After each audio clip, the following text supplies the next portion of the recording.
Plusieurs officiers congolais sont tombés, depuis les généraux jusqu'aux soldats du rang.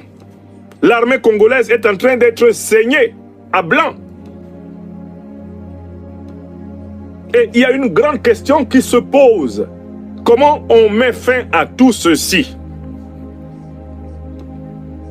Je l'ai toujours dit, on ne peut pas mettre fin à tout ceci si on ne procède pas à une analyse de la nature de l'ennemi. Qui est l'ennemi au Congo? L'ennemi, c'est Paul Kagame, c'est Yoweri Museveni, soutenu par l'Union européenne et l'OTAN. C'est ça l'ennemi en République démocratique du Congo. Donc si on veut combattre pour libérer la République démocratique du Congo, on ne doit jamais demander l'aide de l'Union européenne, l'aide de l'OTAN, l'aide du Rwanda, ni l'aide de l'Ouganda. Écrivez ça. Si le peuple congolais doit se battre pour sa libération, il ne peut pas s'appuyer sur ceux qui l'attaquent. Parce qu'en fait, le Rwanda, lui tout seul, ne produit pas d'armes. Le Rwanda n'a pas de capitaux lui permettant d'acheter les armes qu'il utilise pour attaquer au sud Kivu et au nord Kivu. Non, ce sont les armes occidentales. D'accord? Même le renseignement satellitaire est largement donné au Rwanda par ses alliés occidentaux. Vous êtes d'accord avec moi? Donc c'est une attaque par ce qu'on appelle les proxys. Le Rwanda joue contre le Congo le rôle que l'Ukraine joue contre la Russie. Écrivez ça. Le Rwanda joue en Afrique de l'Est. Le Rwanda et l'Ouganda jouent contre le Congo le rôle que l'Ukraine joue en Europe contre la Russie. Que l'Ukraine fait la guerre de l'OTAN contre la Russie. Comme le Rwanda et l'Ouganda font la guerre de l'OTAN contre la République démocratique du Congo. Écrivez ça. Tilana Yomi. Tilana Yomi. Il faut d'abord que le peuple congolais comprenne.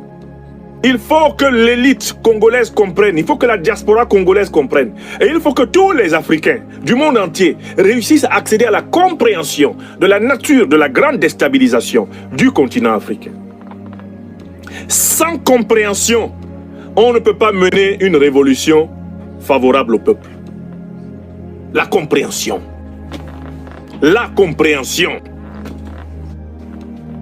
Alors, si vous avez compris que le Rwanda et l'Ouganda sont en réalité les Ukrainiens de l'OTAN, comme l'Ukraine est le proxy par lequel l'OTAN combat la Russie.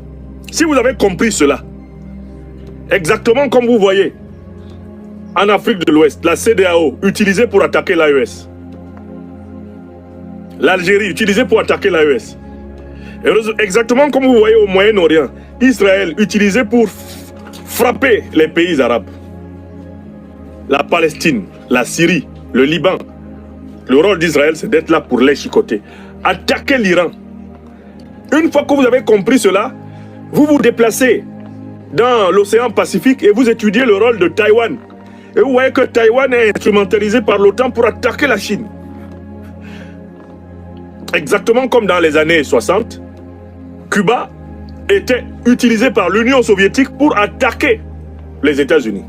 Puisque les États-Unis utilisaient d'autres puissances pour attaquer l'Union soviétique. Il faut que les Africains regardent toute la planète et se rendent compte que le jeu qu'on joue contre nous,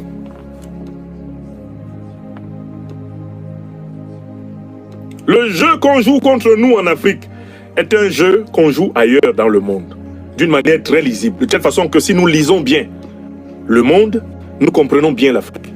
Et si nous analysons bien l'Afrique, nous pouvons projeter cela dans le monde.